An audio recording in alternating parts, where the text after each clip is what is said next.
It started without warning. The sky above New York turned black. No storm, no clouds, just darkness.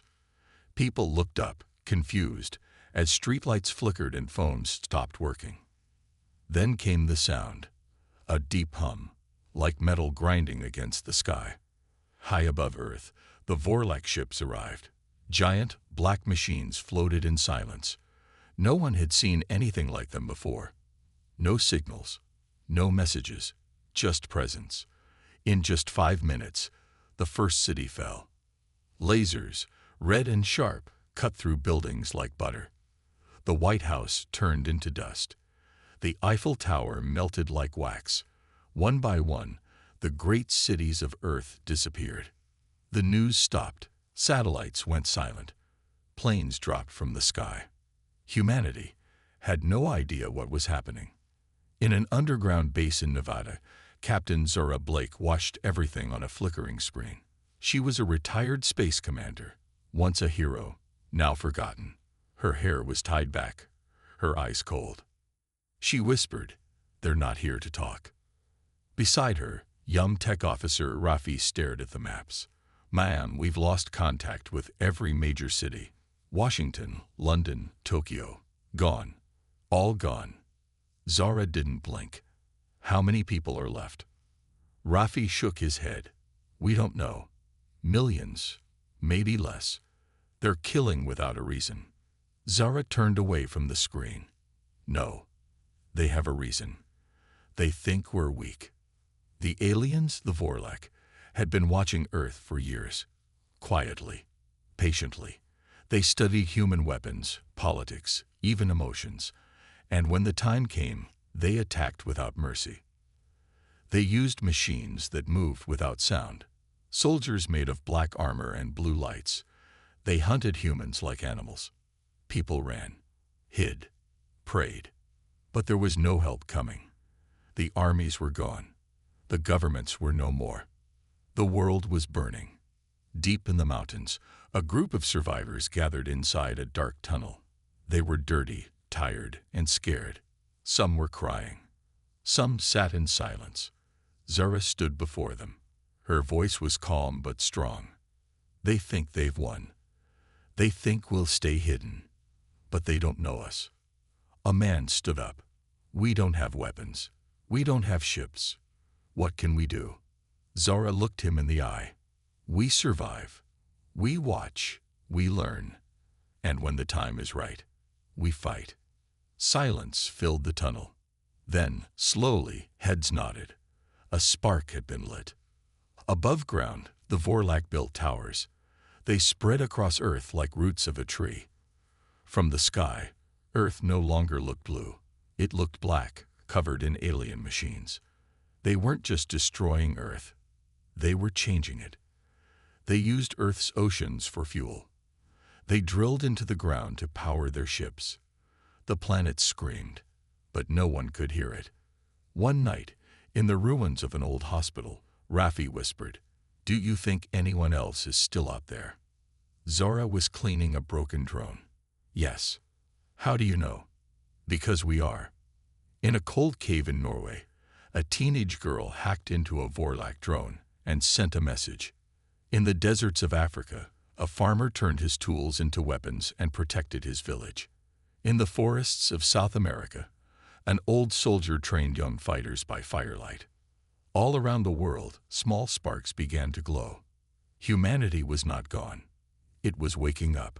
The Vorlak had power, ships, and strength. But they didn't understand human rage. They didn't understand what happens when you take away someone's home. They thought they broke Earth, but they only made it angry. Final narration, voiceover style. They came from the stars, thinking they could break us. They took our cities, burned our lands, and silenced our skies. But they forgot one thing. You can break buildings. You can burn flags. But you can never break the human spirit. This is not the end. This is just the beginning. Years passed since the fall of Earth. The world had changed. Giant alien towers covered the cities. Skies were always gray. Rivers ran black with alien fuel. The air smelled of smoke and metal. But deep underground, humanity survived. In tunnels, caves, and broken bunkers, small groups of humans lived like ghosts. They moved silently. They spoke in whispers. They trained in darkness. Captain Zara Blake led one of these groups. Her face had new scars. Her eyes had seen too much, but her spirit was unbroken. One night, inside a deep mountain bunker, Rafi sat by a broken radio. Static filled the room. He turned the knobs again and again, hoping. Zara walked in, carrying a dusty box. "Anything?" she asked. Rafi shook his head. "Only noise. No humans, no signals, nothing." Zara placed the box on the table. When she opened it, old Earth technology blinked inside. Ancient circuit boards, batteries, a broken plasma pistol. "Then we'll make our own signal," she said. The Vorlak thought humans were hiding, but humans were planning. In secret, they learned how to hack alien tech. They studied the way Vorlak machines moved. They learned their weakness. The Vorlak had no heart. They relied on machines. Humans had something stronger: willpower. Zara trained her group every day. "Fight like you have nothing to lose," she told them. "Because you don't." In a ruined subway station, Zora's team set their first trap. They placed broken tech parts and fake distress signals, knowing the Vorlak patrol would come. Hours passed. Then the ground shook. A Vorlak machine entered. A giant walker with long legs and glowing blue eyes. The team hid in the shadows, hearts beating fast, hands gripping makeshift weapons. Zora whispered, "Wait." Not yet. The machine scanned the station. It turned toward the fake signal. Zora's eyes narrowed. Now. Explosives hidden under old train cars exploded. Metal screamed. Smoke filled the station. The machine stumbled. Its blue lights flickered. Rafi and two others ran forward, throwing EMP grenades. The machine crashed to the ground. Cheers filled the air for the first time in years. That night, around a small fire deep underground, Zara spoke to her team. "You see, they can bleed. They can fall." A young woman asked, "But for how long? There are millions of them." Zara smiled, a hard and fierce smile.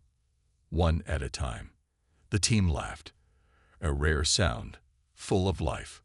Far away, in the alien command center, the Vorlak grew uneasy. "The humans. They adapt," one of them hissed. "They should have broken by now," said another. But it was too late. The spark had been lit, and sparks grow into fire. Weeks passed. Human raids became bolder. They stole supplies. They sabotaged alien towers. They rescued prisoners. In every broken city, secret symbols appeared on walls. A simple V sign, meaning victory. Hope was spreading. For the first time, humans were not just surviving. They were fighting back. One night, Zara stood at the top of a ruined building, looking at the dead city below. Rafi joined her, shivering in the cold. "Do you think we can really win?" he asked. Zora didn't answer for a long time. Finally, she said, "Winning is not living forever. Winning is making them regret ever touching our soil." She looked at the broken horizon. "And we're just getting started." Final narration, voiceover style. They wanted silence. They wanted fear. But in the darkness, humanity found its voice. A whisper at first, then a shout. The spark has been lit. And soon, the world will burn with it. The earth was no longer ours. The Vorlak ruled the land, the oceans, even the skies. Their black ships floated above like dark moons, always watching. But they made one mistake. They thought humans would never reach the stars again. They were wrong. In a secret underground base, Captain Zara Blake stood before her team. Behind her was a large map of Earth, and orbit above it. "We found a ship," she said, Voice steady. The room went silent. A real ship? Raffi asked, eyes wide. Zora nodded. Old Mesa base. Hidden. Forgotten. The Vorlak missed it. She pressed a button. A hologram appeared, a dusty white spacecraft hidden under rubble. Can it fly? Someone asked. Zara smiled. It will. The next days were full of work. The team fixed the engines. They replaced old parts with stolen alien tech. Every bolt, every wire, was repaired by hand. They knew the risks. One mistake, and they would die before leaving the ground. But they also knew something else. If they could reach space, they could attack the Vorlak from above. They could show the world that Earth was still alive. The night before launch, Zara stood outside the ship, looking at the stars. She remembered her days as a young pilot, dreaming of flying among them. Now she didn't dream. She fought. Raffi joined her. You ready? Zara smiled slightly. I was born ready. Launch day. The engines roared. Dust and broken metal flew into the air. The old ship shook violently. Inside, Zora gripped the controls, her knuckles white. Come on, girl, she whispered to the ship. Fly. The ground trembled. Then, with a great roar, the ship lifted into the sky. The Vorlak noticed. Their black ships turned, scanning. Alarms blared across alien bases. Humans. Airborne. Destroy them.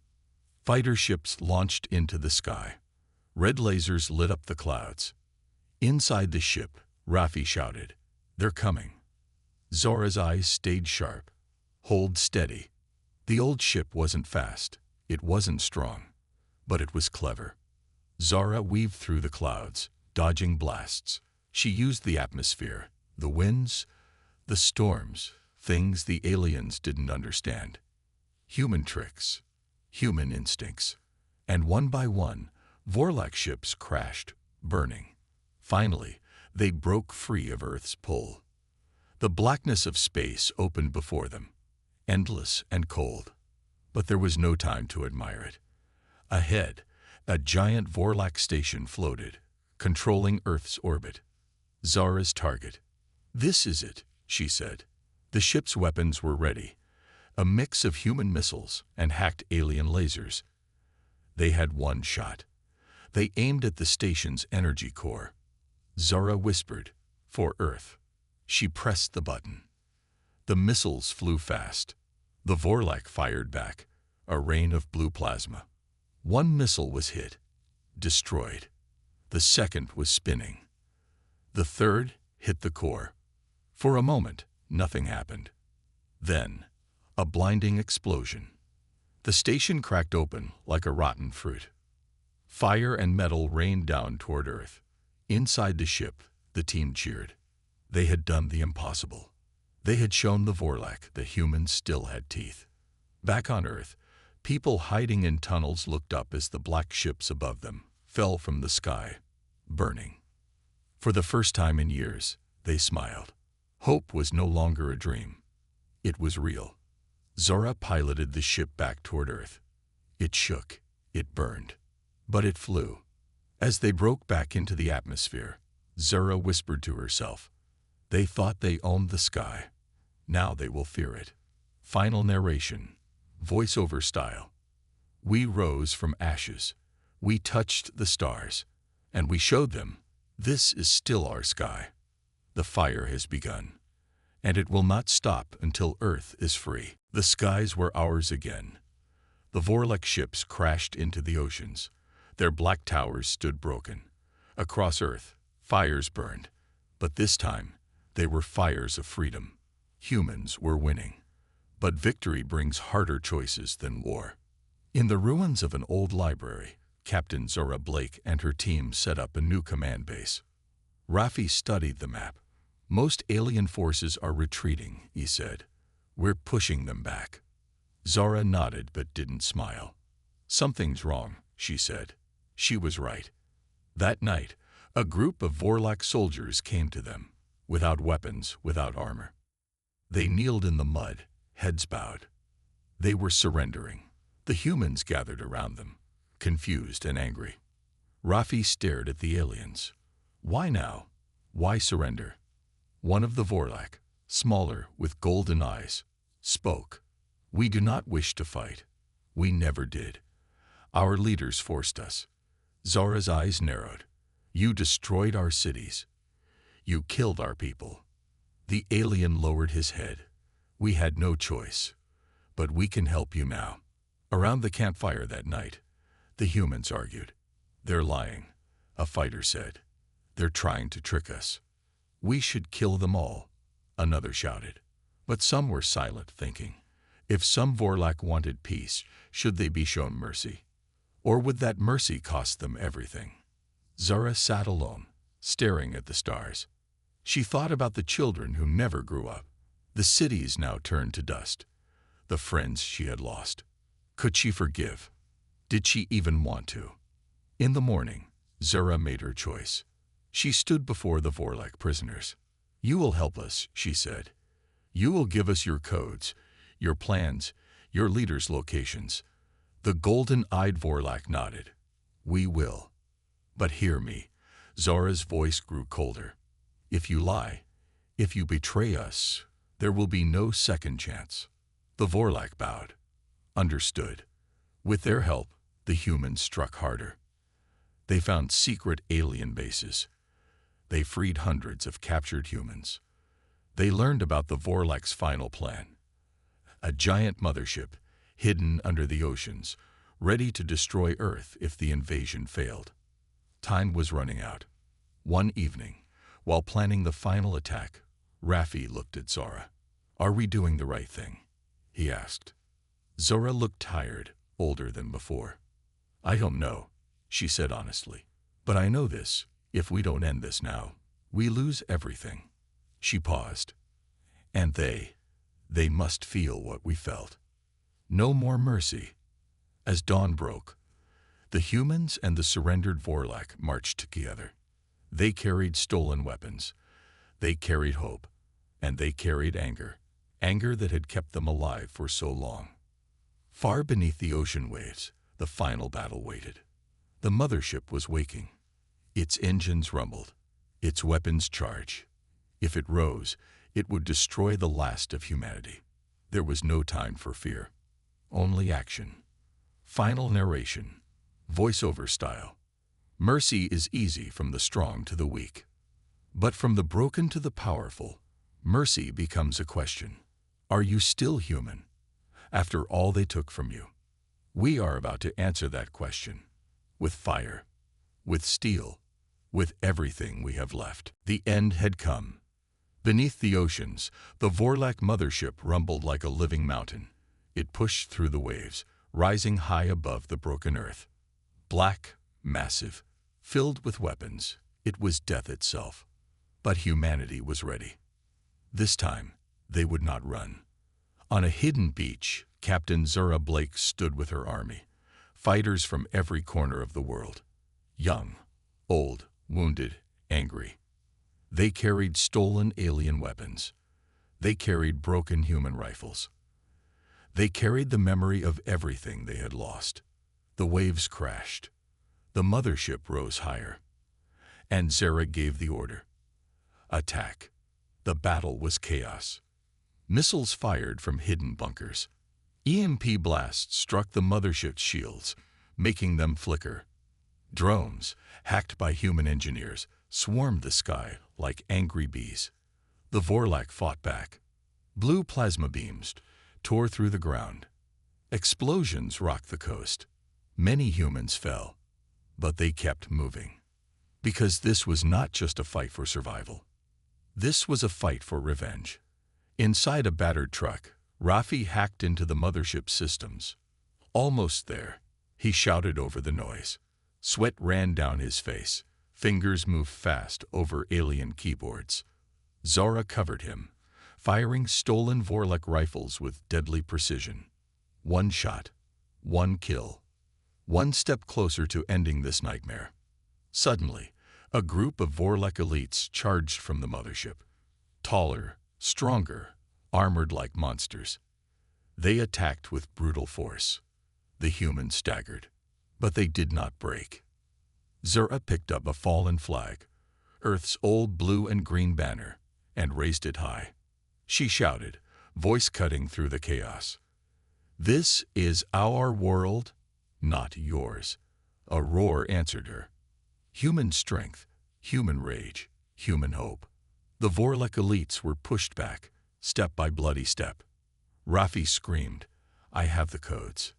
He sent a final command. Deep inside the mothership, explosions bloomed like deadly flowers. The giant ship shook, its weapons fell silent. The ocean boiled under it. It was dying. The Vorlek inside panicked. They opened their gates. They ran. The mighty invaders, who once ruled the earth, fell to their knees on the beaches. They begged for mercy, begged for life. But the humans stood tall. They remembered the cities that burned. They remembered the children who cried. They remembered the friends who never came home. Zara walked forward, standing over a Vorlek commander, broken and trembling. He whispered, "Mercy, please." Zara looked down at him, her face made of stone. "You showed us none," she said. She turned away, leaving him to his fate. Because mercy is not a gift. It is a choice. And today, humanity chose justice.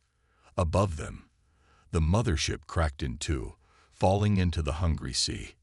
A giant wave raced toward the shore. Zara shouted, "Fall back." The humans ran, laughing, crying, alive. The wave crashed behind them, swallowing the last piece of Vorlek pride. Earth was free again. Aftermath. Weeks passed. Humans came out of hiding. They rebuilt. Slowly, painfully, the world started breathing again. Skies cleared. Grass grew where black metal once stood. Children played where soldiers once fought. The human spirit had survived. Broken, bloodied, but unbent. In a small village built from the ruins, Zora watched the sunset. Rafi stood beside her. He smiled. "We did it." Zara didn't answer immediately. She watched the golden sky, full of light. Finally, she said, "No, we earned it." Final narration, voiceover style. They came from the stars to break us. They brought war, fire, death. But they forgot one truth. Humanity bends, but does not break. We fought. We survived. We rose. And in the end, they begged on our soil. The end.